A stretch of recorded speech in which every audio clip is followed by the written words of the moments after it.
फाळणी 12 म्हणजे काय? एकत्रीकरण योजनापत्रक 9394 काय असते?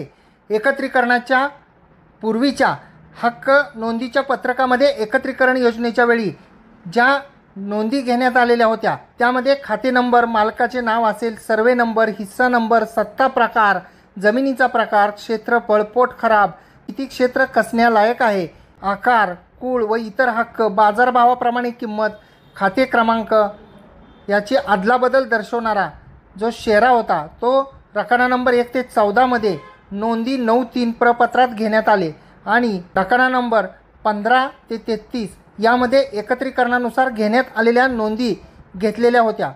त्याप्रमाणे प्रामुख्याने जे व्यक्ती त्या मिळकतीचे मालक आहेत त्यांचे नाव, क्षेत्रफळ, सत्ता प्रकार आणि जर एखादा तुकडा असेल तर तुकडा म्हणून त्याची केलेली नोंद, अंतिम गट नंबर दिलेला असेल तर तो अंतिम गट नंबर, या सर्व बाबी या त्यामध्ये नमूद केलेल्या असतात।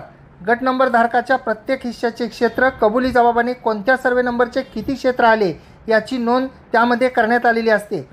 धारकाच्या खात्यात एकूण किती गट आहेत, त्या प्रत्येक गटामध्ये कोणत्या हिस्सा नंबरचे क्षेत्र समाविष्ट झाले इत्यादी बाबी फाळणी 12 मध्ये नमूद केलेल्या असतात। गट नंबर हा लाल शाईने व रकाना क्रमांक 28 मध्ये लिहिण्यात आलेला असतो। एकूण किती गट आहेत, त्या प्रत्येक गटामध्ये कोणत्या हिस्सा नंबरचे क्षेत्र समाविष्ट झाले इत्यादी बाबी या फाळणी 12 मध्ये असतात। व्हिडिओ आवडल्यास व्हिडिओला शेअर करा। कोर्ट कचेरी या यूट्यूब चॅनलला सबस्क्राईब करा। व्हिडिओ जर आपण इंस्टाग्राम व फेसबुकवर पाहत असाल तर फॉलो करा।